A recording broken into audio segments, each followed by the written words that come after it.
Hello and welcome to Better Me Mondays, where we focus on fueling self-confidence in our students.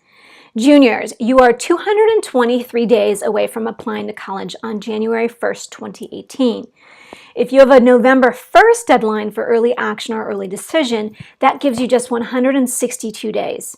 So it is time for us to make your list of colleges. Today I'm going to guide you on how to craft a list of colleges where you can shoot for the moon, but also be prepared with choices, because choices is the key. So get out your pen and paper. There is simply no time to waste. It's go time. Before you can begin to write down your list, you're going to need to have done the following. First, you should have visited 3 to 5 colleges, preferably live and in person, but if not, at least take some virtual tours online. You should have notes or scribbles on what you liked, what you didn't like, which colleges you liked, why. You should have an idea by now of what you're looking for, which types of colleges make you smile and bring joy and make you see yourself there. Now notice I said types of colleges. It's true that you might have fallen in love with a particular college, but chances are, just like dating, once you know your type, well, there you go.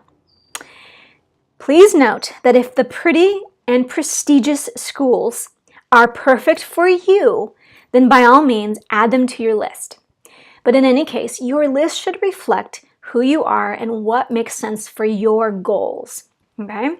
Number 4, you should have a copy of your test scores and your transcript in front of you. Note, your transcript has a weighted and unweighted GPA, which is great. Most schools, and I just don't know every single school, but most schools include PE, religion, and electives in your GPA, which is fine, but not every college is going to include those grades when looking at your application. So if your best grades are in those classes, it's best to sort of recalculate your grades so you have a clear idea of what you're working with. So write this down.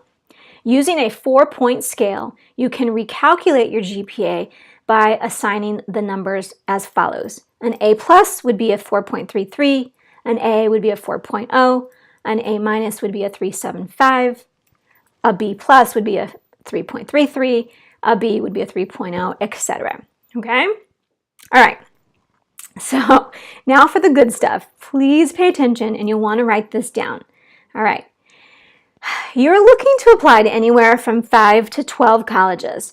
This is a costly project, so be sure to check with your parents to ask them how many schools that you can apply to. All right, here we go. I wanted to share with you how I used to counsel my students. So we used to use these particular names: reach, realistic reach, 50-50, likely, and most likely. I found that most students have some big dream school that they really want to apply to, and so I always kept the reach up there. But really, I try to focus my attention on what's realistic for their reach and really focused on sort of this area here. Okay?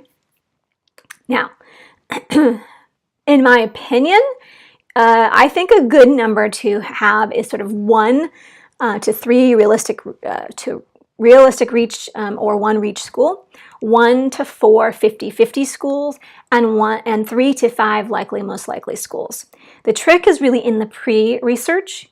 Ideally, you are placing a bet, if you will, on schools that you know that you like already and you know that are likely to like you back. Okay, now for some fun here.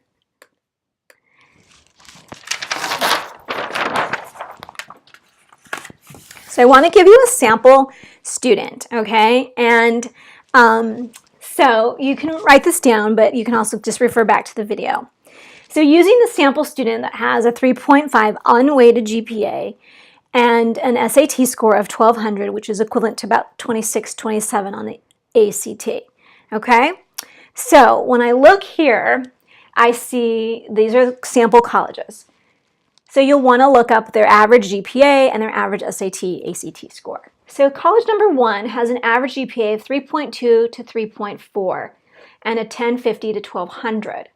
Now, this student falls above their GPA range and at the top of their SAT range. So that makes it a most likely. College 2, 3.4 to 3.6, that falls right in the center. And same for the SAT range. Okay, so you see that? So right in the center makes it very likely. Okay, a 3.5 to 3.6 and a 1200 to 1400. Why is this a 50-50? It's a 50-50 because a 3.5 is at the bottom of their range and his or her 1200 is at the bottom of their range. Now, when colleges list their range that you're looking up right now, that's the range they're giving you for the last full academic year. So chances are these numbers will change and move up, right, for the next accepted year. So you want to just keep that in mind. Okay, number 4, a 3.5 to 3.8 and a 1230 to 1370. Again, at the low end of the GPA range and just outside of the SAT range. So again, these numbers will probably shift in the next year, so you want to be prepared that this is a realistic reach, but it's certainly not. It's far from a likely school. And then for kicks, I wanted to share like a 3.8 and above, SAT GPA range, 1400 to 1550. Okay, the student's numbers is not even in these ranges. They're far outside the range. So that makes it a reach, just a plain and simple reach. And you just want to keep that in mind because GPA number is not likely to shift very much between now and December when you apply. And the SAT, although you can work like heck over the summer to increase that, you want to keep in mind and have some goals, okay? And you want to have choices. All right. Okay, that was super fast. That was a quick way to get you started and just in tune to what these numbers are and how you should be crafting your list and what's realistic, okay? In the comment section today, write "I'm on it" if you are ready to make your list. And please hit like and share this video with others. Remember, we are fueling confidence and building dreams. Wherever you are, may you have a happy and sunny day. Bye-bye.